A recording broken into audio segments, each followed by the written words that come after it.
ಸಂವಿಧಾನ ಶಿಲ್ಪಿ ಡಾಕ್ಟರ್ ಬಾಬಾ ಸಾಹೇಬ್ ಅಂಬೇಡ್ಕರ್ ಅವರ 134ನೆಯ ಜನ್ಮ ದಿನಾಚರಣೆ ಸಂದರ್ಭದಲ್ಲಿ ನಾವೆಲ್ಲರೂ ಕೂಡ ಸೇರಿದ್ದೇವೆ. ತಮಗೆಲ್ಲ ತಿಳಿದಿರೋ ಹಾಗೆ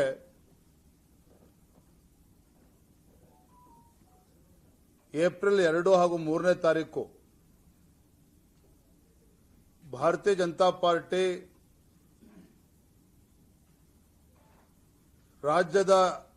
ರಾಜ್ಯ ಸರ್ಕಾರದ ಬೆಲೆ ಏರಿಕೆಯ ನೀತಿಗಳ ವಿರುದ್ಧ ಅಹೋರಾತ್ರಿ ಧರಣಿಯನ್ನ ಬಹಳ ಯಶಸ್ವಿಯಾಗಿ ಬೆಂಗಳೂರಿನ ಫ್ರೀಡಂ ಪಾರ್ಕ್ನಲ್ಲಿ ನಾವು ಮಾಡಿದ್ವಿ. ಸನ್ಮಾನ್ಯ BS ಯಡಿಯೂರಪ್ಪನವರು, ಪಕ್ಷದ ಎಲ್ಲ ಹಿರಿಯ ಮುಖಂಡರು ಅಹೋರಾತ್ರಿ ಧರಣಿಯಲ್ಲಿ ಭಾಗವಹಿಸುವ ಮುಖೇನ ರಾಜ್ಯದ ಜನರ ಗಮನವನ್ನು ಸೆಳೆಯುವಂತ ನಿಟ್ಟಿನಲ್ಲಿ ಬಿಜೆಪಿ ಯಶಸ್ವಿ ಆಗಿತ್ತು ಅನ್ನೋದನ್ನ ಈ ಸಂದರ್ಭದಲ್ಲಿ ನಾನು ನೆನಪು ಮಾಡಿಕೊಡ್ತೇನೆ. ತದನಂತರದಲ್ಲಿ 5ನೇ ತಾರೀಕು ರಾಜ್ಯಾದ್ಯಂತ ಎಲ್ಲ ಜಿಲ್ಲಾ ಕೇಂದ್ರಗಳಲ್ಲಿ, ತಾಲೂಕು ಕೇಂದ್ರಗಳಲ್ಲೂ ಕೂಡ ರಾಜ್ಯದ ಕಾಂಗ್ರೆಸ್ ಸರ್ಕಾರದ ವಿರುದ್ಧ, ಬೆಲೆ ಏರಿಕೆ ವಿರುದ್ಧ ನಾವು ರಾಜ್ಯಾದ್ಯಂತ ಹೋರಾಟವನ್ನು ನಾವು ಮಾಡಿದ್ವಿ. ಅಹೋರಾತ್ರಿ ಧರಣಿಯ ನಂತರದಲ್ಲಿ ನಮ್ಮೆಲ್ಲ ಪಕ್ಷದ ಮುಖಂಡರು ತೀರ್ಮಾನ ಮಾಡಿದ ಹಾಗೆ 3 ಹಂತಗಳಲ್ಲಿ ಜನಾಕ್ರೋಶ ಯಾತ್ರೆಯನ್ನ ಮಾಡಬೇಕು ಅಂತ ಹೇಳಿ ಮೊದಲ ಹಂತದ ನಮ್ಮ ಜನಾಕ್ರೋಶ ಯಾತ್ರೆ ಮೈಸೂರಿನಲ್ಲಿ ತಾಯಿ ಚಾಮುಂಡೇಶ್ವರಿಯಲ್ಲಿ ಪೂಜೆಯನ್ನು ಸಲ್ಲಿಸಿ ನಮ್ಮ ಪಕ್ಷದ ಹಿರಿಯರಾಗಿರುವಂತಹ ಕೇಂದ್ರದ ಸಚಿವರು, ನಮ್ಮೆಲ್ಲರ ಹಿರಿಯರಾಗಿರ್ತಕ್ಕಂಥ ಪ್ರಹ್ಲಾದ್ ಜೋಶಿಜಿಯವರು ಮೈಸೂರಿನಲ್ಲಿ ಜನಾಕ್ರೋಶ ಯಾತ್ರೆಗೆ ಚಾಲನೆಯನ್ನ ನೀಡಿದರು. ಅಂದರೆ ಏಪ್ರಿಲ್ 7ನೇ ತಾರೀಕು ಪ್ರಾರಂಭ ಆಗಿದ್ದಂಥ ನಮ್ಮ ಮೊದಲ ಹಂತದ ಜನಾಕ್ರೋಶ ಯಾತ್ರೆ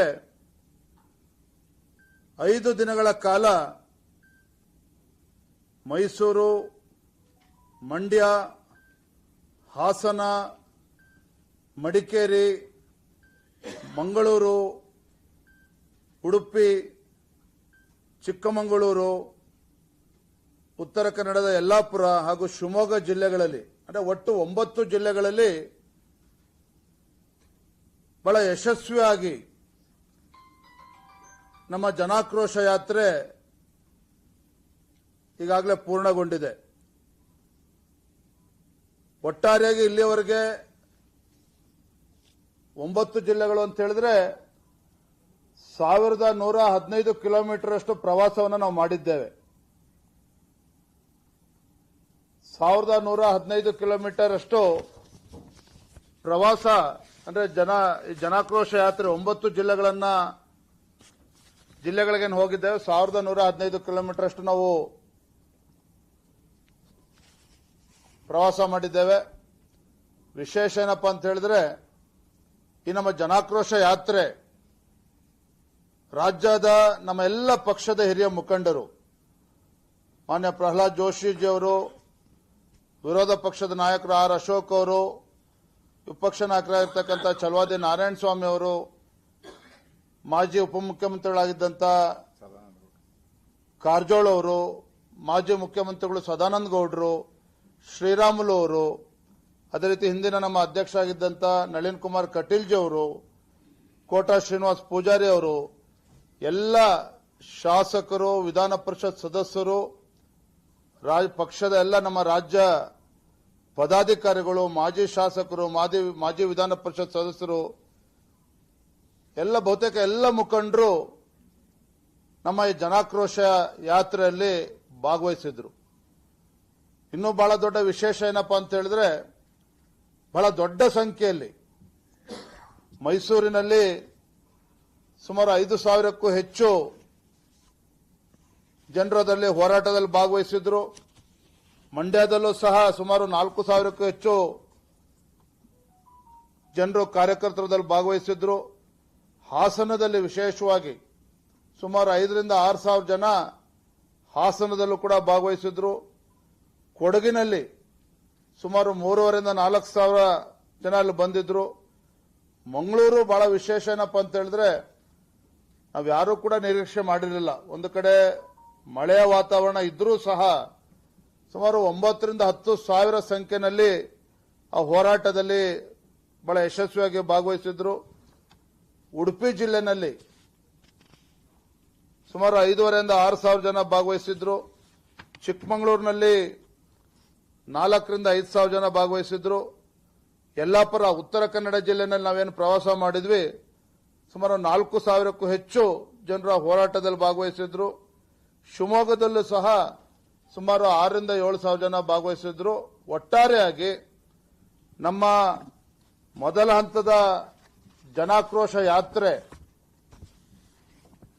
5 ದಿನಗಳ ಕಾಲ ಜರುಗಿರ್ತಕ್ಕಂಥ ಯಾತ್ರೆ 1,115 ಕಿಲೋಮೀಟರ್ ಅಷ್ಟು ಕ್ರಮಿಸಿ 50,000ಕ್ಕೂ ಹೆಚ್ಚು ಕಾರ್ಯಕರ್ತರು ಜನಸಾಮಾನ್ಯರು ಇದರಲ್ಲಿ ಭಾಗವಹಿಸಿದ್ರು ಅನ್ನೋದು ವಿಶೇಷ. ಮತ್ತೊಂದು ವಿಶೇಷ ಏನಪ್ಪಾ ಅಂತ ಹೇಳಿದ್ರೆ ಈ ಜನಾಕ್ರೋಶ ಯಾತ್ರೆ ರಾಜ್ಯದ ಜನರ ಗಮನ ಎಷ್ಟರ ಮಟ್ಟಿಗೆ ಸೆಳೆಯೋದ್ರಲ್ಲಿ ಯಶಸ್ವಿಯಾಗಿದೆ ಅಂತ ಹೇಳಿದ್ರೆ ಸೋಷಿಯಲ್ ಮೀಡಿಯಾ ವ್ಯೂಸ್ ಸಾಮಾಜಿಕ ಜಾಲತಾಣದಲ್ಲಿ ಸುಮಾರು 3,50,00,000 ಜನ ಸಾಮಾಜಿಕ ಜಾಲತಾಣದಲ್ಲಿ ಅಂದ್ರೆ ಫೇಸ್ಬುಕ್, ಟ್ವಿಟರ್ನಲ್ಲಿ, ಯೂಟ್ಯೂಬ್ನಲ್ಲಿ ಈ ರೀತಿ ಜನ ವೀಕ್ಷಣೆ ಮಾಡಿರ್ತಕ್ಕಂಥದ್ದು. ಒಟ್ಟಾರೆಯಾಗಿ ನಮ್ಮ ಜನಾಕ್ರೋಶದ ಬಗ್ಗೆ ಹೇಳೋದಾದ್ರೆ ನಮ್ಮ ಈ ಜನಾಕ್ರೋಶ ಯಾತ್ರೆ ರಾಜ್ಯದ ಆಡಳಿತ ಪಕ್ಷದ ವಿರುದ್ಧ, ಕಾಂಗ್ರೆಸ್ ಸರ್ಕಾರದ ವಿರುದ್ಧ ಸಿದ್ದರಾಮಯ್ಯ ರಾಜ್ಯದ ಮುಖ್ಯಮಂತ್ರಿಗಳು ತೆಗೆದುಕೊಳ್ತಾ ಇರತಕ್ಕಂಥ ಒಂದು ಜನವಿರೋಧಿ ನೀತಿಗಳೇನಿದ್ದಾವೆ, ಬೆಲೆ ಏರಿಕೆ ಒಂದು ಕಡೆ, ಮತ್ತೊಂದು ಕಡೆ ಪರಿಶಿಷ್ಟ ಜಾತಿ ಪರಿಶಿಷ್ಟ ಪಂಗಡಗಳ ಅಭಿವೃದ್ಧಿಗೆ ಮೀಸಲಿಟ್ಟಿರತಕ್ಕಂಥ ಹಣದ ಒಂದು ದುರುಪಯೋಗ ಏನಾಗಿದೆ, ಮತ್ತೊಂದು ಕಡೆ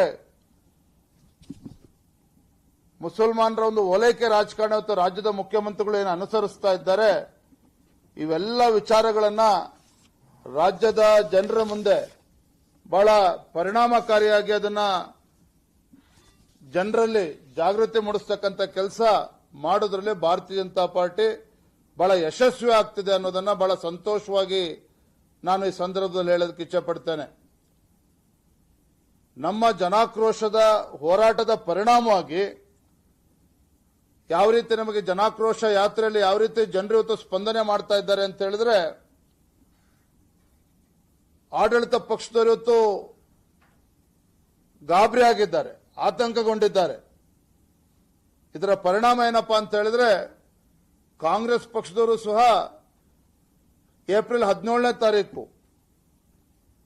ಕೇಂದ್ರ ಸರ್ಕಾರದ ವಿರುದ್ಧ ನಾವು ಹೋರಾಟ ಮಾಡ್ತೇವೆ ಬೆಲೆ ಏರಿಕೆ ಅಂತೇಳಿ ಅದೊಂದು ನಾಟಕ ಅಷ್ಟೇನೆ, ಕಪಟ ನಾಟಕ. ಯಾಕೆಂದ್ರೆ ರಾಜ್ಯದ ಮುಖ್ಯಮಂತ್ರಿಗಳಿಗೆ ಜ್ಞಾನೋದಯ ಆಗ್ತಾ ಇದೆ, ಏನು ಆ ಗ್ಯಾರಂಟಿಗಳ ಭ್ರಮೆಯಿಂದ ನಾವು ಹೊರಬರಬೇಕಾಗಿದೆ. ಇವತ್ತು ಗ್ಯಾರಂಟಿಗಳಿಂದ ಜನರು ರಾಜ್ಯದಲ್ಲಿ ಬಹಳ ಸಂತೋಷವಾಗಿದ್ದಾರೆ ಅನ್ನುವ ಭ್ರಮೆನಲ್ಲೇನಿದ್ರು ಅದು ವಾಸ್ತವಿಕ ಸತ್ಯ ಅಲ್ಲ ಅನ್ನುವ ಒಂದು ಸತ್ಯಾಂಶ ನಮ್ಮ ಹೋರಾಟದ ಪರಿಣಾಮವಾಗಿ ಅವ್ರ ಅರ್ಥ ಆಗ್ತಾ ಇದೆ. ಹಾಗಾಗನೇ ಇವತ್ತು ಕೇಂದ್ರ ಸರ್ಕಾರದ ವಿರುದ್ಧ ನಾವು ಹೋರಾಟ ಮಾಡ್ತೇವೆ ಅಂತೇಳಿ ವಿಷಯವನ್ನ ಡೈವರ್ಟ್ ಮಾಡತಕ್ಕಂಥ ಸಲುವಾಗಿ ರಾಜ್ಯದ ಜನರ ಗಮನವನ್ನ ಬೇರೆ ಕಡೆಗೆ ಸೆಳೆಯುವಂತ ಸಲುವಾಗಿ ಈ ರೀತಿ ಒಂದು ವ್ಯರ್ಥ ಪ್ರಯತ್ನಕ್ಕೆ ಇವತ್ತು ಕಾಂಗ್ರೆಸ್ ಸರ್ಕಾರ ಇವತ್ತು ಇಳಿದಿರ್ತಕ್ಕಂಥದ್ದು ಮೇಲ್ನೋಟಕ್ಕೆ ಸ್ಪಷ್ಟವಾಗಿ ಕಾಣ್ತಾ ಇದೆ. ನಾನು ಮೊನ್ನೆ ದಿನ ರಾಜ್ಯದ ಮುಖ್ಯಮಂತ್ರಿಗಳು ಅವರ ಸಚಿವ ಸಂಪುಟದ ಸದಸ್ಯರ ಹೇಳಿಕೆಯನ್ನು ನಾನು ಗಮನಿಸ್ತಾ ಇದ್ದೆ. ಹಿಂದೆ ಕೇಂದ್ರದಲ್ಲಿ ಯುಪಿಎ ಸರ್ಕಾರ ಇದ್ದಾಗ ಅಂತಾರಾಷ್ಟ್ರೀಯ ಮಾರುಕಟ್ಟೆಯಲ್ಲಿ ಕಚ್ಚಾ ತೈಲದ ಬೆಲೆ ಒಂದು ಬ್ಯಾರೆಲ್ಗೆ $110 ಅಷ್ಟಿತ್ತು. ಈಗ NDA ಸರ್ಕಾರ ಬಂದ್ಮೇಲೆ ನರೇಂದ್ರ ಮೋದಿಜಿಯವರು ಪ್ರಧಾನಮಂತ್ರಿಗಳಾದ್ಮೇಲೆ ಅದು $65ಗೆ ಇಳಿದಿದೆ. ಇಷ್ಟಾದರೂ ಸಹ ಇವತ್ತು ಕೇಂದ್ರ ಸರ್ಕಾರ ಅಥವಾ ನರೇಂದ್ರ ಮೋದಿಜಿ ಸರ್ಕಾರ ಅದರ ಲಾಭವನ್ನ ಜನರಿಗೆ ತಲುಪಿಸ್ತಾ ಇಲ್ಲ ಅನ್ನುವ ಒಂದು ತಪ್ಪು ಸಂದೇಶವನ್ನ ಇವತ್ತು ಅಪಪ್ರಚಾರವನ್ನ ಮಾಡೋದಕ್ಕೆ ಹೊರಟಿದ್ದಾರೆ. ಆದರೂ ಒಂದು ವಾಸ್ತವಾಂಶವನ್ನ ಈ ನಾಡಿನ ಜನತೆಗೆ ತಮ್ಮ ಮೂಲಕ ಹೇಳೋದಕ್ಕೆ ಇಚ್ಛಪಡ್ತೇನೆ. ಹಿಂದೆ UPA ಸರ್ಕಾರ ಇದ್ದಾಗ ಬಹಳ ಪ್ರಮುಖವಾಗಿರ್ತಕ್ಕಂಥ ಅಂಕಿಅಂಶಗಳನ್ನ ನಾನು ಕೊಡ್ತಾ ಇದ್ದೇನೆ. ಹಿಂದೆ ಈ ಕೇಂದ್ರದಲ್ಲಿ UPA ಸರ್ಕಾರ ಇದ್ದಾಗ 2004ರಿಂದ 2014ರವರೆಗೆ ಏನು ಪೆಟ್ರೋಲ್ ರೇಟು 2004ರಲ್ಲಿ 37.99 ಅಂದ್ರೆ ₹37.99 ಪರ್ ಲೀಟರ್ ಇತ್ತು.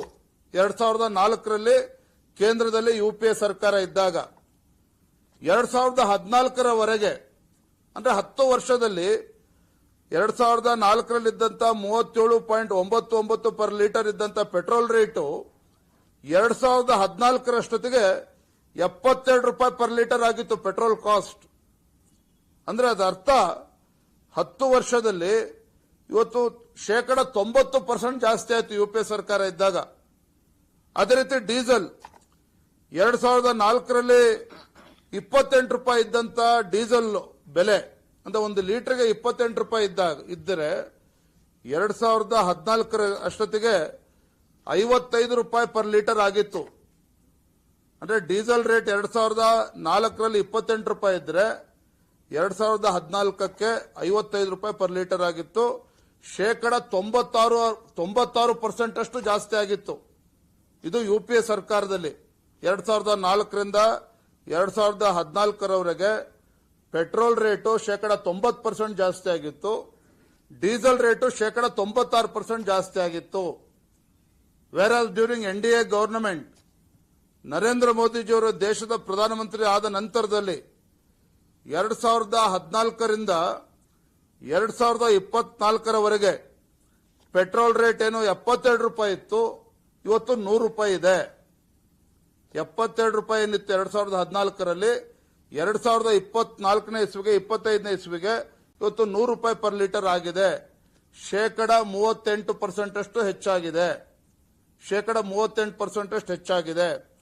ವೆರಾಸ್ ಡೀಸೆಲ್ ಇವತ್ತು ₹55 ಇದ್ದದ್ದು ₹90 ಆಗಿದೆ. 63% ಅಷ್ಟು ಜಾಸ್ತಿ ಆಗಿರ್ತಕ್ಕಂಥದ್ದು ಡೀಸೆಲ್. ಇದು ಅದರ ಪ್ರಮುಖವಾಗಿರ್ತಕ್ಕಂಥ ಅಂಶ ತಾವು ಗಮನಿಸಬೇಕು. ಹಿಂದೆ UPA ಸರ್ಕಾರ ಇದ್ದಾಗ ತೈಲ ಬೆಲೆ ಅಷ್ಟು ಹೆಚ್ಚಾದರೂ ಸಹ ಸ್ಕ್ಯಾಮ್ಗಳು ಆಯ್ತೇ ವಿನಃ ಸ್ಕೀಮ್ಗಳು ಯಾವುದೂ ಕೂಡ ಬಂದಿರಲಿಲ್ಲ. ಹಿಂದೆ ಮನಮೋಹನ್ ಸಿಂಗ್ ಸರ್ಕಾರ ಇದ್ದಾಗ ತಮಗೆಲ್ಲ ನೆನಪಿರಬಹುದು. 2G ಸ್ಕ್ಯಾಮ್, ಕೋಲ್ ಸ್ಕ್ಯಾಮ್, ಕಾಮನ್ವೆಲ್ತ್ ಗೇಮ್ ಸ್ಕ್ಯಾಮ್ ಅಂತೇಳಿ ಸುಮಾರು 12 ಲಕ್ಷ ಕೋಟಿ ಹಗರಣ ಹಿಂದಾಗ ನಾವು ನೋಡಿದ್ವಿ, ಕೇಳಿದ್ವಿ. ದೇಶದಲ್ಲಿ ಎಂದೂ ಕೂಡ ಇಷ್ಟು ದೊಡ್ಡ ಮೊತ್ತದ ಸ್ಕ್ಯಾಮ್ಗಳನ್ನ ನಾವು ನೋಡಿರಲಿಲ್ಲ, ಕೇಳಿರಲಿಲ್ಲ. ಆದರೆ ಸ್ಕೀಮ್ಗಳು ಯಾವುದೂ ಕೂಡ ಅಂದ್ರೆ ಜನಪರವಾಗಿರ್ತಕ್ಕಂಥ ಸ್ಕೀಮ್ಗಳನ್ನ ಕೊಡೋದ್ರಲ್ಲಿ ಅಂದಿನ UPA ಸರ್ಕಾರ ಸಂಪೂರ್ಣ ವಿಫಲ ಆಗಿತ್ತು. ಆದರೆ ನಮ್ಮ ನರೇಂದ್ರ ಮೋದಿಜಿ ನೇತೃತ್ವದ NDA ಸರ್ಕಾರ, ಬಿಜೆಪಿ ನೇತೃತ್ವದ NDA ಸರ್ಕಾರ ಕೇಂದ್ರದಲ್ಲಿ ಆಡಳಿತಕ್ಕೆ ಬಂದ ನಂತರದಲ್ಲಿ ನಮ್ಮ ರಾಜ್ಯಕ್ಕೆ ಸೀಮಿತವಾಗಿ ಹೇಳ್ತಾನೆ, contribution for the state of Karnataka ಇವತ್ತು contribution for the state of Karnataka ಇವತ್ತು contribution for the state of Karnataka ಇವತ್ತು contribution for the state of Karnataka ಇವತ್ತು contribution for the state of Karnataka ಇವತ್ತು contribution for the state of Karnataka ಇವತ್ತು contribution for the state of Karnataka ಇವತ್ತು contribution for the state of Karnataka ಇವತ್ತು national highways ಮತ್ತು PMGSY ಹಿಂದೆ UPA ಸರ್ಕಾರ ಇದ್ದಾಗ 5,390 ಕೋಟಿ ಕೊಟ್ಟಿದ್ರು.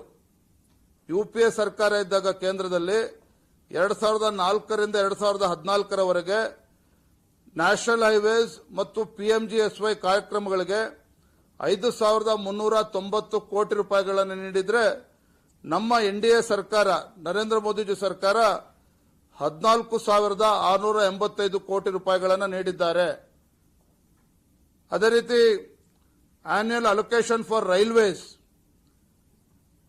2009ರಿಂದ 2014ರವರೆಗೆ 835 ಕೋಟಿ ರೂಪಾಯಿನ ಹಿಂದಿನ UPA ಸರ್ಕಾರ ನೀಡಿದರೆ NDA ಸರ್ಕಾರ ನರೇಂದ್ರ ಮೋದಿಜಿ ನೇತೃತ್ವದ NDA ಸರ್ಕಾರ 3,907 ಕೋಟಿ ರೂಪಾಯಿನ ಕೊಟ್ಟಿದ್ದಾರೆ.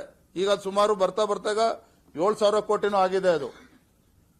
ಅದೇ ರೀತಿ ವೆಲ್ಫೇರ್ ಸ್ಕೀಮ್ಸ್ಗೆ ಅಂದ್ರೆ ಸೆಂಟ್ರಲಿ ಸ್ಪಾನ್ಸರ್ಡ್ ವೆಲ್ಫೇರ್ ಸ್ಕೀಮ್ಸ್ಗೆ ಹಿಂದೆ 2004ರಿಂದ 2014ರವರೆಗೆ 39,922 ಕೋಟಿಯಷ್ಟು ಹಣ ಹಿಂದಿನ UPA ಸರ್ಕಾರ ಕೊಟ್ಟಿದ್ರೆ ಇಂದಿನ NDA ಸರ್ಕಾರ 1,03,627 ಕೋಟಿಯಷ್ಟು ಕೇಂದ್ರ ಸರ್ಕಾರ ನಮ್ಮ ರಾಜ್ಯಕ್ಕೆ ಸೆಂಟ್ರಲ್ ಸ್ಪಾನ್ಸರ್ಡ್ ಸ್ಕೀಮ್ಸ್ ನೀಡಿರ್ತಕ್ಕಂಥದ್ದು.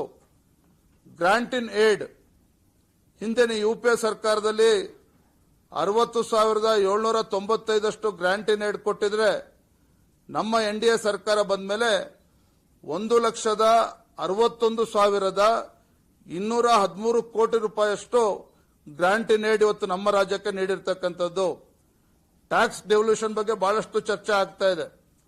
ಹಿಂದಿನ UPA ಸರ್ಕಾರ ಇದ್ದಾಗ 81,795 ಕೋಟಿ ನೀಡಿದ್ರೆ NDA ಸರ್ಕಾರ ಬಂದ ಮೇಲೆ 2,95,815 ಕೋಟಿಯನ್ನ NDA ಸರ್ಕಾರ ಬಂದ ಮೇಲೆ ನೀಡಿರ್ತಕ್ಕಂಥದ್ದು. ಎರಡನೇ ಪ್ರಮುಖವಾಗಿರ್ತಕ್ಕಂಥ ಅಂಶ ಇವತ್ತು ನಮ್ಮ ಮಾಧ್ಯಮದ ಸ್ನೇಹಿತರು ಗಮನಿಸಬೇಕಾಗಿರ್ತಕ್ಕಂಥದ್ದು, ಕಳೆದ 20 ತಿಂಗಳಲ್ಲಿ ರಾಜ್ಯ ಸರ್ಕಾರ ಜುಲೈ 20-24ರಲ್ಲಿ ಪೆಟ್ರೋಲ್ ಮೇಲೆ ₹3 ಜಾಸ್ತಿ ಮಾಡಿದ್ರು. ಜುಲೈ 20-24ರಲ್ಲಿ ಪೆಟ್ರೋಲ್ ಮೇಲೆ ₹3 ಜಾಸ್ತಿ ಮಾಡಿದ್ರು. ಅದೇ ರೀತಿ ಡೀಸೆಲ್ ಮೇಲೂ ಕೂಡ 3.5 ಪರ್ ಲೀಟರ್ ಜಾಸ್ತಿ ಮಾಡಿದ್ದಾರೆ. ಈಗ ಮೊನ್ನೆ ಡೀಸೆಲ್ ಮೇಲೆ ₹2 ಜಾಸ್ತಿ ಮಾಡಿದ್ದಾರೆ. ಒಂದು ಕಡೆ ಕೇಂದ್ರ ಸರ್ಕಾರ ಮೊನ್ನೆ ದಿನ ₹2 ಹೆಚ್ಚನ್ನು ಮಾಡಿದ್ದಾರೆ. ಅದನ್ನ ಆ ಹೊರೆಯನ್ನ ಜನಸಾಮಾನ್ಯರ ಮೇಲೆ ಹಾಕಿಲ್ಲ. ಇದು ತಮಗೂ ಕೂಡ ತಿಳಿದಿರ್ತಕ್ಕಂಥ ವಿಚಾರ. ಮೊನ್ನೆ ಕೇಂದ್ರ ಸರ್ಕಾರ ₹2 ಜಾಸ್ತಿ ಮಾಡಿದ್ದಾರೆ. ಅದು ಯಾವುದೂ ಕೂಡ ಜನಸಾಮಾನ್ಯರ ಮೇಲೆ ಹೊರೆಯನ್ನ ಹಾಕಿಲ್ಲ. ಆದರೆ ರಾಜ್ಯ ಸರ್ಕಾರ ಇವತ್ತು ಕಳೆದ 20 ತಿಂಗಳಲ್ಲಿ ಡೀಸೆಲ್ ಮೇಲೆನೆ ಇವತ್ತು ₹5.5 ಜಾಸ್ತಿ ಮಾಡಿದ್ದಾರೆ. ಪೆಟ್ರೋಲ್ ಮೇಲೆ ₹3 ಜಾಸ್ತಿ ಮಾಡಿರ್ತಕ್ಕಂಥದ್ದು. ಆಯ್ತು, ರಾಜ್ಯ ಸರ್ಕಾರ ಜಾಸ್ತಿ ಮಾಡಿದಾರಲ್ಲ, ಹಾಗಾದ್ರೆ ಅದರ ಲಾಭ ಇವತ್ತು ರಾಜ್ಯಕ್ಕೆ ಏನಾದ್ರು ಆಗ್ತಾ ಇದೆಯಾ? ರಾಜ್ಯದಲ್ಲಿ ಆ ಮಟ್ಟದಲ್ಲಿ ಏನಾದ್ರು ಅಭಿವೃದ್ಧಿ ಕೆಲಸ ಕಾರ್ಯಗಳು ಆಗ್ತಾ ಇದೆಯಾ? ಸ್ಕ್ಯಾಮ್ಗಳು ಆಗ್ತಾ ಇದೆಯಾ ವಿನಃ ಯಾವುದೇ ರೀತಿ ಜನಪರ ಕಾರ್ಯಕ್ರಮಗಳನ್ನ ನೀಡ್ತಾ ಇಲ್ಲ. ಗ್ಯಾರಂಟಿಗಳ ಬಗ್ಗೆ ಅವರು ಚರ್ಚೆ ಮಾಡ್ತಾ ಇದ್ದಾರೆ. ಯಾವ ರೀತಿ ಜನರು ತಲುಪ್ತಿದೆ ಇವತ್ತು ರಾಜ್ಯದ ಜನ ಇವತ್ತು ಮಾತನಾಡ್ತಾ ಇದ್ದಾರೆ. ಆದ್ರೆ ಇವತ್ತು ಪೆಟ್ರೋಲ್ ಮತ್ತೆ ಡೀಸೆಲ್ ಮೇಲೆ ರಾಜ್ಯ ಸರ್ಕಾರ ಏನಿವತ್ತು ವ್ಯಾಟ್ ಅನ್ನು ಹೆಚ್ಚು ಮಾಡಿದ್ರ ಮುಖೇನ ಏನು ಆದಾಯ ಬರ್ತಾ ಇದೆ, ಅದರ ಲಾಭ ಜನರಿಗೆ ತಲುಪ್ತಾ ಇಲ್ಲ. ಹಾಗಾದ್ರೆ ಎಲ್ಲಿ ಹೋಗ್ತಾ ಇದೆ?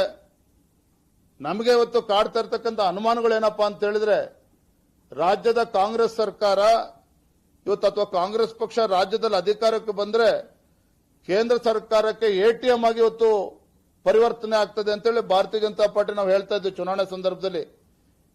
ಎಲ್ಲೋ ಒಂದ್ ಕಡೆ ಅದು ಸತ್ಯ ಆಗ್ತಾ ಇದೆ. ಯಾಕಂದ್ರೆ ಇಷ್ಟೆಲ್ಲ ಟ್ಯಾಕ್ಸ್ ಕಲೆಕ್ಟ್ ಮಾಡಿದ್ರು ಸಹ, ಇಷ್ಟೆಲ್ಲ ಹೆಚ್ಚು ಹಣ ಕ್ರೋಢೀಕರಣ ಆದ್ರೂ ಸಹ ಇವತ್ತು ರಾಜ್ಯದಲ್ಲಿ ಅಭಿವೃದ್ಧಿ ಕಾಣೋದಕ್ಕೆ ಸಾಧ್ಯ ಆಗ್ತಾ ಇಲ್ಲ ಅಂತ ಹೇಳಿದ್ರೆ ಈ ಹಣ ಎಲ್ಲಿ ಹೋಗ್ತಾ ಇದೆ? ಹಾಗಾದ್ರೆ ನೋಡಿದ್ರೆ ನಾವು ST ಡೆವಲಪ್ಮೆಂಟ್ ಕಾರ್ಪೊರೇಷನ್ ಸ್ಕ್ಯಾಮ್ ಬಗ್ಗೆ ಸಾಕಷ್ಟು ಬಾರಿ ಚರ್ಚೆ ಆಗಿದೆ. ಅದನ್ನ ಮತ್ತೆ ಮತ್ತೆ ಉಲ್ಲೇಖ ಮಾಡೋದಕ್ಕೆ ಹೋಗೋದಿಲ್ಲ. ಮೂಡಾ ಸ್ಕ್ಯಾಮ್ ಬಗ್ಗೆ ನಾವು ಚರ್ಚೆ ಮಾಡಿದ್ದೇವೆ. ಹಾಗಾಗಿ ಇವತ್ತು ರಾಜ್ಯ ಸರ್ಕಾರ ಪೆಟ್ರೋಲ್ ಮತ್ತು ಡೀಸೆಲ್ ಮೇಲೆ ವ್ಯಾಟ್ ಅನ್ನ ತೆರಿಗೆನ ಜಾಸ್ತಿ ಮಾಡಿದ್ರೂ ಸಹ ಅದರ ಲಾಭ ಅಭಿವೃದ್ಧಿಯ ಮೂಲಕ ಅಥವಾ ರಾಜ್ಯದ ಅಭಿವೃದ್ಧಿ ಆಗ್ತಾ ಇಲ್ಲ. ರಾಜ್ಯದ ಬೊಕ್ಕಸಕ್ಕೆ ಹಣ ಬಂದರೂ ಸಹ ಯಾಕೆ ಇವತ್ತು ರಾಜ್ಯದಲ್ಲಿ ಅಭಿವೃದ್ಧಿ ಕೆಲಸ ಕಾರ್ಯಗಳಿಗೆ ಹಣ ಕೊಡೋದಕ್ಕೆ ಸಾಧ್ಯ ಆಗ್ತಾ ಇಲ್ಲ ಅನ್ನೋದನ್ನ ರಾಜ್ಯದ ಮುಖ್ಯಮಂತ್ರಿಗಳು ಉತ್ತರ ಕೊಡಬೇಕು. ನಾನು ಮೊನ್ನೆ ಜನಾಕ್ರೋಶ ಯಾತ್ರೆ ಸಂದರ್ಭದಲ್ಲೂ ಕೂಡ ನಾನು ಹೇಳಿದ್ದೇನೆ, ಮೊನ್ನೆ ಏಪ್ರಿಲ್ 1ನೇ ತಾರೀಕು ಆಗಿದ್ರು ಸಹ ರಾಜ್ಯದಲ್ಲಿ ಇವತ್ತು ಪೊಲೀಸ್ ಇಲಾಖೆನಲ್ಲಿ ಇವತ್ತು ಸಂಬಳ ಕೊಡೋದಕ್ಕೆ ಸಾಧ್ಯ ಆಗಲಿಲ್ಲ. ರಾಜ್ಯ ಸರ್ಕಾರಕ್ಕೆ ಟೀಚರ್ಸ್ಗಳಿಗೂ ಕೂಡ ಸಂಬಳ ಕೊಡೋದಕ್ಕೆ ಆಗ್ತಾ ಇಲ್ಲ. ಈ ರೀತಿ ಎಲ್ಲೋ ಒಂದು ಕಡೆ ರಾಜ್ಯ ಸರ್ಕಾರ ಇವತ್ತು ಹಣಕಾಸಿನ ಪರಿಸ್ಥಿತಿ ನಿರ್ವಹಣೆಯಲ್ಲಿ ಮುಖ್ಯಮಂತ್ರಿಗಳು ಸಂಪೂರ್ಣ ವಿಫಲ ಆಗಿದ್ದಾರೆ ಅಂತಕ್ಕಂಥದ್ದು ಸ್ಪಷ್ಟವಾಗಿ ನಮಗೆಲ್ಲರೂ ಕೂಡ ಇದು ಗೋಚರ ಆಗ್ತಾ ಇದೆ. ಮತ್ತೆ ಬಾರಿ ಇವತ್ತು ಕೇಂದ್ರ ಸರ್ಕಾರವನ್ನು ದೂರ್ತಕ್ಕಂಥ ಕೆಲಸವನ್ನು ಮಾಡ್ತಾ ಇದ್ದಾರೆ. ಇವತ್ತು ನರೇಂದ್ರ ಮೋದಿ ಸರ್ಕಾರ ಕೇಂದ್ರದಲ್ಲಿ ಬಂದ ಮೇಲೆ ತಮಗೆ ಗೊತ್ತಿರಲಿ, ನೇಷನ್ ಬಿಲ್ಡಿಂಗ್ ಅಂತ ಹೇಳಿದ್ರೆ ಇವತ್ತು ಹೈವೇನಲ್ಲಿ ಹಿಂದೆ ಯುಪಿಎ ಸರ್ಕಾರ ಇದ್ದಾಗ 2014ರಲ್ಲಿ ಕೇವಲ 90,000 ಕಿಲೋಮೀಟರ್ ಅಷ್ಟಾಗಿತ್ತು. ಆದರೆ ಕಳೆದ 14 ವರ್ಷದಲ್ಲಿ ಸುಮಾರು 1,46,000 ಕಿಲೋಮೀಟರ್ ಅಷ್ಟು ಇವತ್ತು ಇಡೀ ದೇಶದಲ್ಲಿ ಹೈವೇಗಳಾಗಿದೆ. ರೈಲ್ವೆ ಎಲೆಕ್ಟ್ರಿಫಿಕೇಶನ್ ಇವತ್ತು ಹಿಂದೆ ಯುಪಿಎ ಸರ್ಕಾರ ಇದ್ದಾಗ 10 ವರ್ಷದಲ್ಲಿ ಕೇವಲ 15,000 ಕಿಲೋಮೀಟರ್ ಅಷ್ಟು ಇವತ್ತು ಟ್ರ್ಯಾಕ್ ಎಕ್ಸ್ಪೆನ್ಷನ್ ಆಗಿರ್ತಕ್ಕಂಥದ್ದು. ನಮ್ಮ ಸರ್ಕಾರ ಬಂದ ಮೇಲೆ 25,870 ಕಿಲೋಮೀಟರ್ ಅಷ್ಟು ಇವತ್ತು ಡಬ್ಲಿಂಗ್ ಆಗಿರ್ತಕ್ಕಂಥದ್ದು. ಈ ರೀತಿ ಏನು ಇವತ್ತು ಪೆಟ್ರೋಲ್ ಡೀಸೆಲ್ ಇಂದ ಬಂದಿರತಕ್ಕಂಥ ಆದಾಯವನ್ನ ಕೇಂದ್ರ ಸರ್ಕಾರ ಇವತ್ತು ನಮ್ಮ ದೇಶದಲ್ಲಿ ಮೂಲಭೂತ ಸೌಕರ್ಯಕ್ಕೆ ಇವತ್ತು ಬಂಡವಾಳಕ್ಕೆ ಹೂಡಿಕೆ ಅಥವಾ ಕ್ಯಾಪಿಟಲ್ ಇನ್ವೆಸ್ಟ್ಮೆಂಟ್ ಅಂತ ಏನು ಕರಿತೀರಿ, ಇವತ್ತು ಪೋರ್ಟ್ಗಳು ಡೆವಲಪ್ಮೆಂಟ್ ಮಾಡ್ತಾ ಇರ್ತಕ್ಕಂಥದ್ದಾಗಲಿ, ನ್ಯಾಷನಲ್ ಹೈವೇ ಡೆವಲಪ್ಮೆಂಟ್ ಮಾಡ್ತಾ ಇರ್ತಕ್ಕಂಥದ್ದಾಗಲಿ, ರೈಲ್ವೆ ಎಲೆಕ್ಟ್ರಿಫಿಕೇಶನ್ ವಿಚಾರದಲ್ಲಾಗಲಿ, ರೈಲ್ವೆ ಡಬ್ಲಿಂಗ್ ಆಗಲಿ, ಈ ರೀತಿ ಅನೇಕ ರೀತಿಯ ಡೆವಲಪ್ಮೆಂಟ್ಗಳು ಕೂಡ ಇವತ್ತು ಆಗ್ತಾ ಇದೆ. ಮತ್ತೆ ಬಹಳ ಪ್ರಮುಖವಾಗಿರ್ತಕ್ಕಂಥ ಅಂಶ ಅಂತ ಹೇಳಿದ್ರೆ ಡಿಫೆನ್ಸ್ ಸೆಕ್ಟರ್ ಅಲ್ಲಿ ಇವತ್ತು ಡಿಫೆನ್ಸ್ ಸೆಕ್ಟರ್ ಅಲ್ಲಿ ಹಿಂದೆ ಯುಪಿಎ ಸರ್ಕಾರ ಇದ್ದಾಗ 2,03,000 ಕೋಟಿಯನ್ನ ಖರ್ಚು ಮಾಡ್ತಾ ಇದ್ರು 2013-14ರಲ್ಲಿ. 2023-24ರಲ್ಲಿ ನರೇಂದ್ರ ಮೋದಿ ಸರ್ಕಾರ 5,94,000 ಕೋಟಿಯಷ್ಟು ಇವತ್ತು ಡಿಫೆನ್ಸ್ ಸೆಕ್ಟರ್ ಅಲ್ಲಿ ಇವತ್ತು ಖರ್ಚು ಮಾಡಿರ್ತಕ್ಕಂಥದ್ದು. ಅಂದ್ರೆ ಯಾಕೆ ಅಂಕಿಅಂಶಗಳನ್ನು ನೀಡ್ತಾ ಇದ್ದೇನೆ ಅಂತ ಹೇಳಿದ್ರೆ, ನಮ್ಮ ರಾಜ್ಯದಲ್ಲಿರ್ತಕ್ಕಂಥ ಕಾಂಗ್ರೆಸ್ ಸರ್ಕಾರ ಪದೇ ಪದೇ ಕೇಂದ್ರ ಸರ್ಕಾರದ ಮೇಲೆ ಆರೋಪ ಮಾಡುವಂಥದ್ದು, ಕೇಂದ್ರ ಸರ್ಕಾರದ ಬಗ್ಗೆ ಅಪಪ್ರಚಾರ ಮಾಡ್ತಕ್ಕಂಥದ್ದು, ತಮ್ಮ ವೈಫಲ್ಯಗಳನ್ನು ಮುಚ್ಚಿ ಹಾಕಿಕೊಳ್ತಕ್ಕಂಥ ಸಲುವಾಗಿ ಕೇಂದ್ರ ಸರ್ಕಾರದ ಮೇಲೆ ಆರೋಪ ಮಾಡ್ತಕ್ಕಂಥದ್ದು ನಿರಂತರ ಮಾಡ್ಕೊಂಡು ಬರ್ತಾ ಇದ್ದಾರೆ. ಆದರೆ ರಾಜ್ಯದ ಜನ ವಾಸ್ತವಿಕ ಸತ್ಯವನ್ನು ಅರ್ಥ ಮಾಡಿಕೊಂಡಿದ್ದಾರೆ. ರಾಜ್ಯದಲ್ಲಿ ಇವತ್ತು ಕಾಂಗ್ರೆಸ್ ಸರ್ಕಾರ ಬಂದಾಗಿನಿಂದ ಇವತ್ತು ಅಭಿವೃದ್ಧಿ ಶೂನ್ಯ ಆಗಿ ಯಾವುದೇ ಅಭಿವೃದ್ಧಿ ಕೆಲಸ ಕಾರ್ಯಗಳು ರಾಜ್ಯದಲ್ಲಿ ನಡೀತಾ ಇಲ್ಲ. ಬೆಲೆ ಏರಿಕೆ ಒಂದೇನೆ ಇವತ್ತು ಈ ರಾಜ್ಯ ಸರ್ಕಾರ ರಾಜ್ಯದ ಜನರಿಗೆ ನೀಡ್ತಾ ಇರ್ತಕ್ಕಂಥದ್ದು. ಮತ್ತೊಂದು ಕಡೆ ರೈತರಿಗೆ ಯಾವ ರೀತಿ ಅನ್ಯಾಯ ಮಾಡ್ತಾ ಇದ್ದಾರೆ ಎಲ್ಲವೂ ಕೂಡ ನಾವು ಚರ್ಚೆ ಮಾಡ್ತಾ ಇದ್ದೇವೆ, ರಾಜ್ಯದ ಜನರ ಮುಂದೆ ತೆಗೆದುಕೊಂಡು ಹೋಗ್ತಾ ಇದ್ದೇವೆ. ಒಟ್ಟಾರೆಯಾಗಿ ನಮ್ಮ ಮೊದಲ ಹಂತದ ಜನಾಕ್ರೋಶ ಯಾತ್ರೆ ಬಹಳ ಯಶಸ್ವಿಯಾಗಿ ನಾವು ನೆರವೇರಿದೆ. ರಾಜ್ಯದ ಜನರಲ್ಲಿ ಜಾಗೃತಿ ಮೂಡಿಸ್ತಕ್ಕಂಥ ನಿಟ್ಟಿನಲ್ಲಿ ನಮ್ಮ ಜನಾಕ್ರೋಶ ಯಾತ್ರೆ ಬಹಳ ಯಶಸ್ವಿಯಾಗಿದೆ ಅಂತೇಳಿ ನಾನು ಈ ಸಂದರ್ಭದಲ್ಲಿ ಹೇಳೋದಕ್ಕೆ ಇಚ್ಛಪಡ್ತೇನೆ.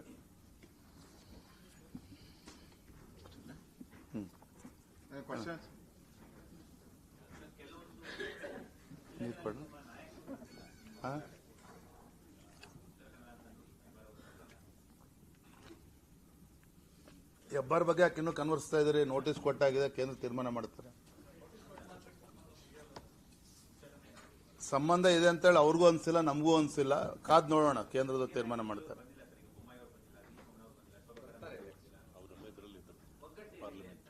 ನೋಡಿ, ಮೈಸೂರಿಗೆ ಬಂದಾಗ ಪ್ರಹ್ಲಾದ್ ಜೋಶಿ ಅವರೇ ನಮ್ಮ ಈ ಜನಾಕ್ರೋಶ ಯಾತ್ರೆ ಉದ್ಘಾಟನೆ ಮಾಡಿದ್ರು. ನಮ್ಮೆಲ್ಲ ಆರ್ ಅಶೋಕ್ ಅವರು, ಚಲ್ವಾದಿ ಅವರು, ಕಾರಜೋಳ ಅವರು ಎಲ್ಲರೂ ಕೂಡ ಇದ್ದಾರೆ. ಯದುವೀರ್ ಒಡೆಯವರು ಕೂಡ ಇದ್ದಾರೆ. ಆಯ್ತಾ, ಮಂಗಳೂರು ಹೋದಾಗ ಮಂಗಳೂರು ಉತ್ತರ ಕನ್ನಡದಲ್ಲಿ ನಳಿನ್ ಕುಮಾರ್ ಕಟೀಲ್ ಆದಿಯಾಗಿ ಅಲ್ಲಿರ್ತಕ್ಕಂಥ ಪ್ರಮುಖ ನಾಯಕರನ್ನು ಜೋಡಿಸ್ಕೊಂಡಿದ್ದೇವೆ.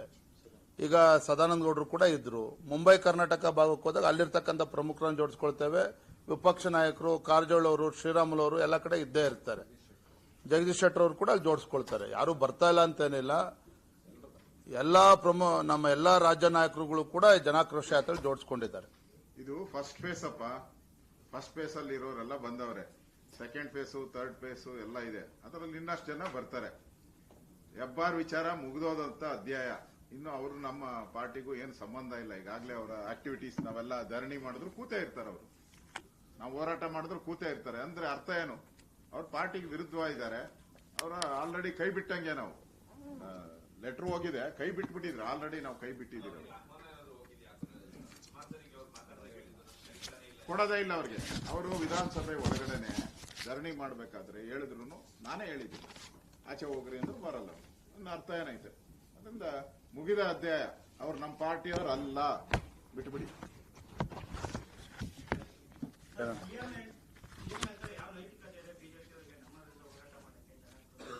ರಾಜ್ಯದ ಜನರ ಮುಂದೆ ಹೋದ್ರೆ ಮುಖ್ಯಮಂತ್ರಿಗಳು ಗೊತ್ತಾಗ್ತದೆ ಯಾವ ನೈತಿಕತೆ ಅವರಿಗಿದೆ ಅಂತೇಳಿ. ಯಾಕೆಂದ್ರೆ ನಾವು ಎಲ್ಲಾ ಕಡೆನೂ ಹೇಳ್ತಾ ಇದ್ವಿ, ಜನಪರವಾಗಿರ್ತಕ್ಕಂಥ ಸರ್ಕಾರ ಅಲ್ಲ, ಜನವಿರೋಧಿ ಸರ್ಕಾರ. ಇವ್ರು ಬೆಂಗಳೂರಿನಲ್ಲಿ ಕೂತ್ಕೊಂಡ್ರೆ ನೈತಿಕತೆ ಬಗ್ಗೆ ಮಾತನಾಡಿದ್ರೆ ಅದಕ್ಕೇನು ಅರ್ಥ ಇಲ್ಲ. ರಾಜ್ಯದ ಮುಖ್ಯಮಂತ್ರಿಗಳಾಗಿ ಇವ್ರ ಸರ್ಕಾರ, ಕಾಂಗ್ರೆಸ್ ಸರ್ಕಾರ ಏನ್ ಕಳೆದಿದೆ ಕಳೆದ 20 ತಿಂಗಳಲ್ಲಿ ಅಂತೇಳಿ ರಾಜ್ಯದ ಜನರ ಮುಂದೆ ಹೋದ್ರೆ ಸತ್ಯ ಏನು ಅಂತೇಳಿ ಅವ್ರಿಗೆ ಗೊತ್ತಾಗ್ತದೆ. ಅವ್ರಿಗೆ ನೈತಿಕತೆ ಇದ್ದಿದ್ರೆ ಚುನಾವಣೆ ಪ್ರಚಾರಕ್ಕೆ ಮುಂಚೆ ಏನ್ ಹೇಳಿದ್ರು ಅವರು? ಅವ್ರ ಮ್ಯಾನಿಫೆಸ್ಟೋದಲ್ಲಿ ಏನ್ ಹೇಳಿದ್ದಾರೆ? ಅಸೆಂಬ್ಲಿಯಲ್ಲಿ ದೊಡ್ಡದಾಗಿ ಕೊಚ್ಕೊಂತಾರಲ್ಲ, 100ಕ್ಕೆ 99% ನಮ್ಮ ಮ್ಯಾನಿಫೆಸ್ಟೋದಲ್ಲಿ ಏನ್ ಕೊಟ್ಟಿದ್ರಿ ಮಾಡಿದಿರಿ ಅಂತ ಹೇಳಿದ್ದಾರೆ. ಎಲ್ಲಿ ಮಾಡಿದ್ದಾರೆ? ಅಂಗನವಾಡಿಯವರು ಇನ್ನೂ ಅಲಿತಾ ಇದ್ದಾರೆ, ಆಶಾ ಕಾರ್ಯಕರ್ತರು ಇನ್ನೂ ಅಲಿತಾ ಇದ್ದಾರೆ, ಪೆನ್ಷನ್ ಅವರು ಇನ್ನೂ ಅಲಿತಾ ಇದ್ದಾರೆ, ಸಂಬಳಕ್ಕೆ ಟ್ರಾನ್ಸ್ಪೋರ್ಟ್ ಇಲಾಖೆ ಸಂಬಳಕ್ಕೆ ಇನ್ನೂ ಅಲಿತಾ ಇದ್ದಾರೆ. ಅವರ ಹಳೆ ಬಾಕಿ ಇನ್ನೂ ಬಂದಿಲ್ಲ. ಬೆಲೆ ಒಂದಾದ್ಮೇಲೆ ಇವಾಗ ನಾವು ಹೋರಾಟ ಮಾಡ್ತಾ ಇದ್ದೇವೆ. ಮೊದಲನೇ ಫೇಸ್ ಅಲ್ಲಿ ದೊಡ್ಡ ರೀತಿಯಾದಂತ ಒಂದು ಹೋರಾಟ ಮಾಡಿದ್ದೀರಿ. ನಾವು ಸರಿಯಾಗಿ ಹೋರಾಟ ಮಾಡಿಲ್ಲ ಅಂದ್ರೆ ರಿಯಾಕ್ಷನ್ ಯಾಕೆ ಬರ್ತಾ ಇದೆ ಕಾಂಗ್ರೆಸ್ ಅವ್ರದ್ದು? ಎಲ್ಲರೂ ಅದಕ್ಕೆ ರಿಯಾಕ್ಟ್ ಮಾಡ್ತಾ ಇದಾರಲ್ಲ ಕಾಂಗ್ರೆಸ್ ಅವರು. ಅಂದ್ರೆ ನಮ್ಮ ಹೋರಾಟ ಸಫಲ ಆಗಿದೆ ಅಂತ ಹೇಳಿ. ಈಗ ಬೆಂಗಳೂರಲ್ಲೇ ನೀವು ನೋಡ್ತಾ ಇದ್ದೀರಾ, ಒಂದಾದ್ಮೇಲೆ ಒಂದು ತೆರಿಗೆ ಏರ್ಸ್ತಾನೆ ಇದ್ದಾರೆ. ಕಸಕ್ಕೆ ತೆರಿಗೆ ಹಾಕಿದ್ರು, ಈಗ ಪಾರ್ಕಿಂಗ್ ಶುಲ್ಕಕ್ಕೆ ತೆರಿಗೆ ಹಾಕ್ತಾ ಇದ್ದಾರೆ. ಏನೊಂಥರ ಇದ್ರ ಆಟ ಆಗುತ್ತೆ. ತೊಗಲಕ್ ದರ್ಬಾರ್. ಹೇಳೋರು ಯಾರು ಇಲ್ಲ. ಈಗ ಕಾಂಗ್ರೆಸ್ ಅಲ್ಲಿ ಈಗ ಸಿದ್ದರಾಮಯ್ಯ ಒಂಥರ ವೀಲ್ ಚೇರ್ ಅಲ್ಲಿ ಇದ್ದಾರೆ. ಡಿ.ಕೆ. ಶಿವಕುಮಾರ್ ಅಧಿಕಾರಕ್ಕೋಸ್ಕರ ಟೆಂಪಲ್ ರನ್ನು, ಅಧಿಕಾರಕ್ಕೋಸ್ಕರ ದಿನ ಹೋಮ ಹವನ. ಬಟ್ಟಿಟ್ಕೊಂಡಿದ್ದೆ. ಬಟ್ಟಿಟ್ಕೊಳ್ಳೋದು ಮುಸ್ಲಿಮರಿಗೆಲ್ಲ ದಾನ ಹಿರಿಯೋದು, ದುಡ್ಡನ್ನೆಲ್ಲ ಬಂದ್ಬಿಟ್ಟು.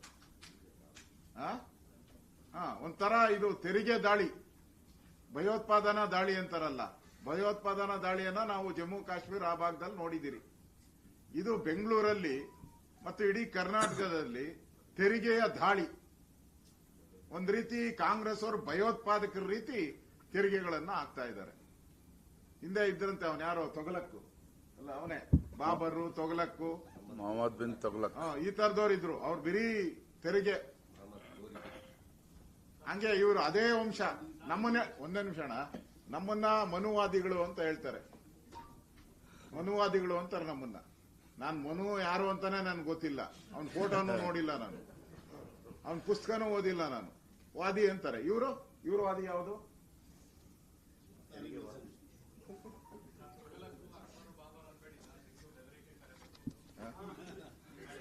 ಹೇಳ್ಬೇಕಾ?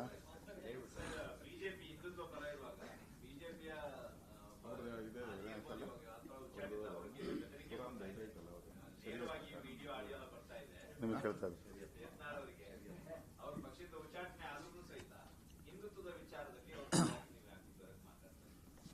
ನೋಡಿ, ಯಾರೇ ಹಿಂದೂಗಳು, ಅದು ನಮ್ಮ ಪಾರ್ಟಿಯವರು ಇರ್ಬೋದು, ಇನ್ನೊಬ್ರು ಇರ್ಬೋದು, ರೈಟ್ ಇರ್ಬೋದು, ಲೆಫ್ಟ್ ಇರ್ಬೋದು, ಯಾವುದೇ ಇರಲಿ, ಹಿಂದೂಗಳ ಮೇಲೆ ಹಲ್ಲೆ ಆದಾಗ ನಾವು ಅವ್ರ ಪರವಾಗಿ ನಿಲ್ತೀವಿ. ಅದು ಪ್ರಶ್ನೆನೇ ಇಲ್ಲ. ಬೆದರಿಕೆ ಕೆರೆ ಬರ್ತಾ ಇದೆ ಅಂತ.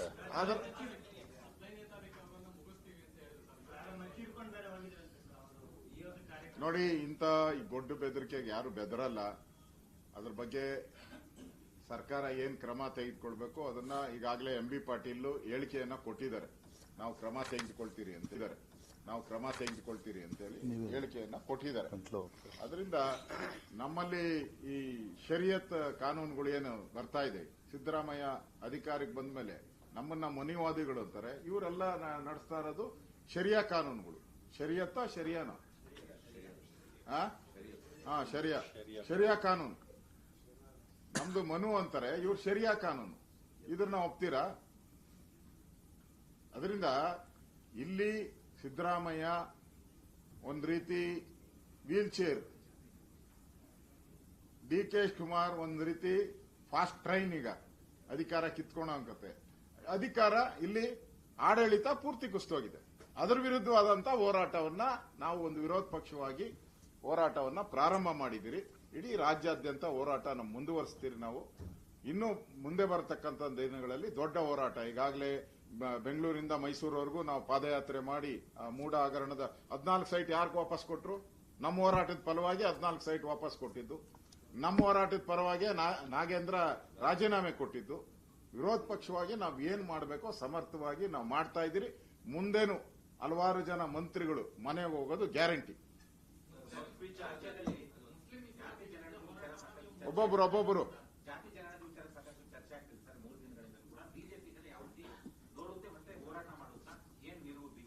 ಭಾರತೀಯ ಜನತಾ ಪಾರ್ಟಿ ನಮ್ಮ ನಿಲುವು ಸ್ಪಷ್ಟವಾಗಿದೆ. ಈ ರಾಜ್ಯದಲ್ಲಿ ಹಿಂದುಳಿದ ವರ್ಗಗಳು, ಶೋಷಿತ ಪೀಡಿತ ಸಮುದಾಯಗಳ ಆರ್ಥಿಕ, ಸಾಮಾಜಿಕ, ಶೈಕ್ಷಣಿಕಗಳ ಆರ್ಥಿಕ, ಸಾಮಾಜಿಕ, ಶೈಕ್ಷಣಿಕ ಅಭಿವೃದ್ಧಿ ಆಗಬೇಕು, ಅವರಿಗೆ ನ್ಯಾಯ ಸಿಗಬೇಕು. ಅದ್ರ ಬಗ್ಗೆ ಭಾರತೀಯ ಜನತಾ ಪಾರ್ಟಿ ನಮ್ದು ಯಾವುದೇ ಭಿನ್ನಾಭಿಪ್ರಾಯ ಇಲ್ಲ. ಆದರೆ ಈ ವರದಿ ಬಗ್ಗೆ ಈ ಸರ್ಕಾರ, ಸಿದ್ದರಾಮಯ್ಯ ಸರ್ಕಾರ ಅಂತಿಮವಾಗಿ ಯಾವ ನಿಲುವನ್ನು ತೆಗೆದುಕೊಳ್ತಾರೆ ಕಾದ್ ನೋಡೋಣ. ಬುಟ್ಟಿಂದ ಹಾವು ಬಿಡ್ತೀನಿ ಅಂತೇಳಿ ಸಿದ್ದರಾಮಯ್ಯನವ್ರು ಹೇಳಕ್ ಶುರು ಮಾಡಲ್ಲ. 20 ತಿಂಗಳುಗಳಾಯ್ತು. ನಾವು ಭಾರತೀಯ ಜನತಾ ಪಾರ್ಟಿ ಅವತ್ತಿಂದನೂ ಕೂಡ ಒಂದು ಪ್ರಶ್ನೆ ಕೇಳ್ತಾ ಇದ್ದೇವೆ, ಉತ್ತರ ನೀಡ್ತಾ ಇಲ್ಲ ಸಿದ್ದರಾಮಯ್ಯನವರು. ನಿಮ್ಮ ಹಿಂದಿನ ಅವಧಿಯಲ್ಲಿ ಸಿದ್ದರಾಮಯ್ಯನವರು ಕಾಂಗ್ರೆಸ್ ಸರ್ಕಾರ ಇದ್ದಾಗ, ಸಿದ್ದರಾಮಯ್ಯನವರ ಹಿಂದಿನ ಅವಧಿಯಲ್ಲಿ 2015ರಲ್ಲೇ ವರದಿ ರೆಡಿ ಇದ್ರೂ ಸಹ, ತಯಾರಿದ್ರೂ ಸಹ ಅದನ್ನ ಯಾಕೆ ಸ್ವೀಕಾರ ಮಾಡಲಿಲ್ಲ? ಅದನ್ನ ಯಾಕೆ ಇಂಪ್ಲಿಮೆಂಟೇಷನ್ ಮಾಡಲಿಲ್ಲ? 4-5 ವರ್ಷ ಅವರೇ ಇದ್ರಲ್ಲ ಮುಖ್ಯಮಂತ್ರಿಗಳಾಗಿ. ಯಾರು ತಡೆದ್ರದನ್ನ? ಈಗ ಸರ್ಕಾರ ಬಂದು 20 ತಿಂಗಳಾದ್ಮೇಲೆ ಈಗ ಯಾಕೆ ನೆನಪಾಗಿದೆ ಮತ್ತೆ? ಹಾಗಾಗಿ ಅಂತಿಮವಾಗಿ ರಾಜ್ಯ ಸರ್ಕಾರದ ಅಂತಿಮ ನಿರ್ಧಾರ ಏನಾಗ್ತದೆ ಈ ವಿಚಾರದಲ್ಲಿ?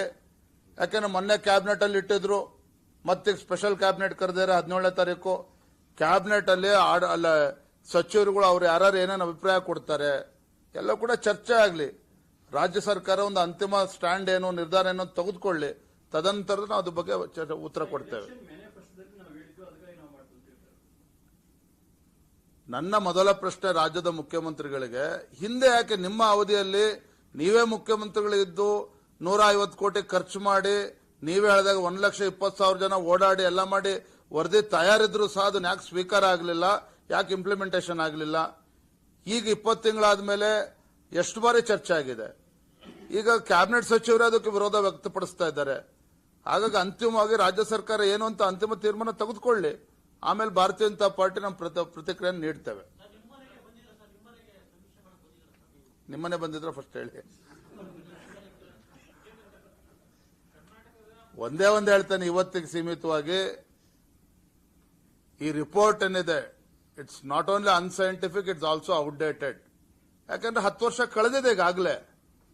ಸಿದ್ದರಾಮಯ್ಯ ನಿಜವಾಗ್ಲೂ ಕೂಡ ಪ್ರಾಮಾಣಿಕರೇ ಇದ್ರೆ ಹಿಂದುಳಿದ ಸಮುದಾಯಗಳಿಗೆ ನ್ಯಾಯ ಕೊಡಲೇಬೇಕು ಅನ್ನುವ ಇಚ್ಛಾಶಕ್ತಿ ಈ ರಾಜ್ಯದ ಮುಖ್ಯಮಂತ್ರಿಗಳಿಗಿದ್ರೆ 2015ರಲ್ಲಿ ಬಂದಿರತಕ್ಕಂತ ಈ ವರದಿ, ಯಾಕಂದ್ರೆ 10 ವರ್ಷಕ್ಕೊಂದ್ಸಲ ನೀವು ಸಾಮಾಜಿಕ, ಶೈಕ್ಷಣಿಕ ಎಲ್ಲವೂ ಕೂಡ ವರದಿ ತೆಗೆದುಕೊಳ್ಬೇಕಾಗುತ್ತೆ, ಸರ್ವೆ ಮಾಡಿಸಬೇಕಾಗುತ್ತೆ. 10 ವರ್ಷ ಮುಗಿದಿದೆಯಲ್ಲ. ಸೊ ಇಟ್ಸ್ ಔಟ್ಡೇಟೆಡ್ ರಿಪೋರ್ಟ್ ಇದು. ಮುಖ್ಯಮಂತ್ರಿಗಳು ನೀವೇ ಇದ್ದೀರಿ, ನಿಮ್ದೇ ಕಾಂಗ್ರೆಸ್ ಸರ್ಕಾರ ಇದೆ. ಮತ್ತೊಮ್ಮೆ ಸರ್ವೆ ಮಾಡಿ ಅದನ್ನು ಯಾರು ಬೇಡ ಅಂತ ಹೇಳ್ತಿದ್ದಾರೆ. ಮತ್ತೆ ಯಾರ್ಯಾರು ಅದ್ರಲ್ಲಿ ಸ್ಟೇಕ್ ಹೋಲ್ಡರ್ಸ್ ಇದ್ದಾರೆ ಎಲ್ಲರನ್ನೂ ಕರೀರಿ ರಾಜ್ಯದ ಮುಖ್ಯಮಂತ್ರಿಗಳಾಗಿ. ಎಲ್ಲರನ್ನೂ ಕರೆದು ಚರ್ಚೆ ಮಾಡಿ, ರೀಸರ್ವೆ ಮಾಡಿ, ಅದನ್ನ ಸೈಂಟಿಫಿಕ್ ಆಗಿ ಮಾಡಲಿ. ಅದನ್ನ ಮೊದಲನೇದು ಅನ್ಸೈಂಟಿಫಿಕ್ ಅಂಡ್ ಔಟ್ಡೇಟೆಡ್ ರಿಪೋರ್ಟ್ ಏನಿದೆ ಇವತ್ತು, ಅದನ್ನ ಇವ್ರು ಕಸದ ಬುಟ್ಟಿಗೆ ಹಾಕ್ಬೇಕು ರಾಜ್ಯದ ಮುಖ್ಯಮಂತ್ರಿಗಳು. ಯಾಕಂದ್ರೆ 10 ವರ್ಷ ಕಳೆದಿದೆ. 10 ವರ್ಷ ಕಳೆದಿದೆ. ಹಾಗಾಗಿ 10 ವರ್ಷಕ್ಕೊಂದ್ಸಲ ಮತ್ತೆ ರೀಸರ್ವೆ ಮಾಡಲೇಬೇಕಾಗತ್ತೆ ಇವರು.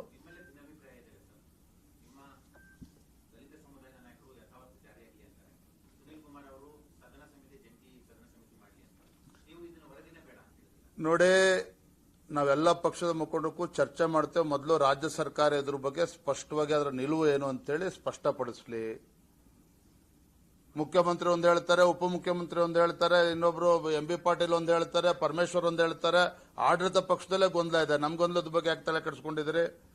ರಾಜ್ಯದ ಮುಖ್ಯಮಂತ್ರಿಗಳು ಪ್ರಾಮಾಣಿಕವಾಗಿ ಅವರ ಕಳಕಳಿ ಇದೆಯಾ, ಇದನ್ನ ಯಥಾವತ್ತಾಗಿ ಇದು ಮಾಡಬೇಕು ಅಂತೇಳಿ ಮಾಡಬೇಕು ಅಂತಂದ್ರೆ ಅದರ ಪ್ರಾಸ್ ಅಂಡ್ ಕಾನ್ಸ್ ಏನು ಅಂತ ಚರ್ಚೆ ಮಾಡಲಿ ಫಸ್ಟ್ ಕ್ಯಾಬಿನೆಟ್ ಅಲ್ಲಿ ಏನು ಅಂತ ಅಂತಿಮವಾಗಿ ನಿರ್ಧಾರ ಮಾಡಲಿ. ಆಮೇಲೆ ಭಾರತೀಯ ಜನತಾ ಪಾರ್ಟಿ ಇದ್ರ ಬಗ್ಗೆ ನಾವು ಪ್ರತಿಕ್ರಿಯೆ ನೀಡ್ತೇವೆ.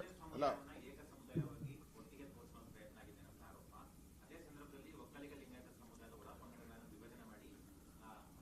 ಆಡಳಿತ ಪಕ್ಷದ ಕರ್ತವ್ಯ ಇದೆ, ರಾಜ್ಯದ ಜನರ ಮುಂದೆ ಈ ವಿಚಾರವನ್ನ ಪ್ರಸ್ತಾಪ ಮಾಡುವ ಮುಂಚಿತವಾಗಿ ಅವರೇನು ವಿಶೇಷ ಕ್ಯಾಬಿನೆಟ್ ಮೀಟಿಂಗ್ ಅನ್ನು ಕರೆದಿದ್ದಾರೆ ಚರ್ಚೆ ಮಾಡಲಿ. ಚರ್ಚೆ ಮಾಡಿದ ನಂತರ ನಾವು ಉತ್ತರ ಕೊಡ್ತೇವೆ. ಈಗ ಮುಸ್ಲಿಂ ಸಮುದಾಯ ಒಂದೇ ನಿಮಿಷ, ಮುಸ್ಲಿಂ ಸಮುದಾಯದವರು ನಂಬರ್ 1 ಇದ್ದಾರೆ ಅಂದ್ಮೇಲೆ ಅವ್ರಿಗೆ ಇದಾಕ್ಬೇಕು, ಮೈನಾರಿಟಿ ಸ್ಟೇಟಸ್ ಹಾಕ್ಬೇಕು ಅವ್ರಿಗೆ ಅಲ್ವಾ? ಅವರೇ ಎಲ್ಲರಿಗಿಂತ ಜಾಸ್ತಿ ಇದ್ಮೇಲೆ ಮೈನಾರಿಟಿ ಸ್ಟೇಟಸ್ ಯಾಕೆ ಕೊಡ್ಬೇಕು? ಸಿದ್ದರಾಮಯ್ಯ ಯಾಕೆ ಟೋಪಿ ಹಾಕೊಂಡು ಅವರಿಂದ ಬಿದ್ದಿದ್ದಾರೆ? ಈಗ ಅಧ್ಯಕ್ಷರು ಹೇಳಿದ್ರು ಔಟ್ಡೇಟೆಡ್ ಅಂತೇಳಿ. ಅವ್ರು ಸಮೀಕ್ಷೆ ಮಾಡಿದಾಗ 6 ಕೋಟಿ ನಮ್ದು, ಈಗ 7 ಕೋಟಿ ಆಗಿದೆ ನಮ್ದು. 1 ಕೋಟಿ ಜನ ಅಲ್ಲಿಗೆ ಎಲ್ಲೋಗ್ಬೇಕು? ಈಗ ಅರಬ್ಬಿ ಸಮುದ್ರಕ್ಕೆ ಬಿಡ್ಬೇಕು ಅವರೆಲ್ಲ ಹೋಗಿ.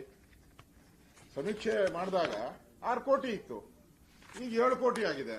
1 ಕೋಟಿ ಜನ ಏನು ಅರಬ್ಬಿ ಸಮುದ್ರಕ್ಕೆ ಬಿಡ್ಬೇಕಾ, ಹಿಂದೂ ಮಹಾಸಾಗರಕ್ಕೆ ಬಿಡ್ಬೇಕಾ ಅವರೆಲ್ಲ? ಇದು ಸಿದ್ದರಾಮಯ್ಯ ಎಲೆಕ್ಷನ್ ಗಿಮಿಕ್. ಆವ್ ಬಿಡ್ತೀನಿ, ಹಸರಾವ್ ಬಿಡ್ತೀನಿ, ನಾಗರಾವ್ ಬಿಡ್ತೀನಿ ಎಲ್ಲ ಅಂತ ಹೇಳ್ತಾರೆ.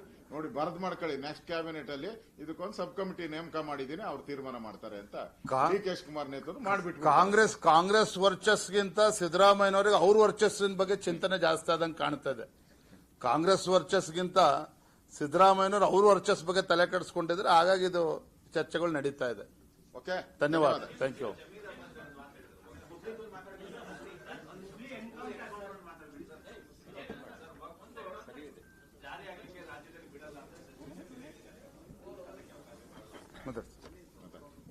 ಏನಂದ್ರೆ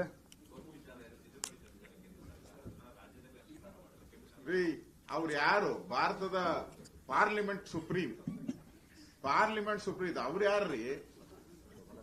ದಾರ್ಯಾಗ ಹೋಗೋ ದಾಸಾಗಿ ಕೇಳಿ ಪಾರ್ಲಿಮೆಂಟ್ ಅಲ್ಲಿ ಮಾಡ್ತಾರೆ.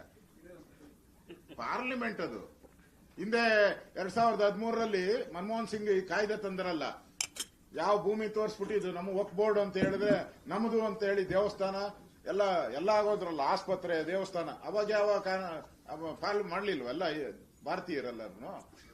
ಮಾಡಲೇಬೇಕು, ಮಾಡಿಸ್ತೀರಿ. That is constitution. ಅಂಬೇಡ್ಕರ್ ಸಂವಿಧಾನ ಅದನ್ನೇ ಹೇಳೋದು.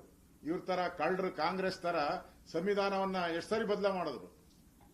50-60 ಸರಿ ಬದಲಾವಣೆ ಮಾಡಿದ್ದಾರೆ ಸಂವಿಧಾನನ. ಅವರಿಂದ ಏನು ಬುದ್ಧಿ ಕಲಿಯುವಂತ ಅವಶ್ಯಕತೆ ಬಿಜೆಪಿಗೆ ಇಲ್ಲ. Yes sir, thank you. ಧನ್ಯವಾದ. ಪ್ರಶ್ನೆನೇ ಕೇಳಿಲ್ಲ ನೀನು. ಹಾ, ಹೇಳಮ್ಮ. ಹಿಂದೆ ಹೊರಟಿದೆಯಲ್ಲ ಆಟ ಅದಕ್ಕೆ. ಹಾ,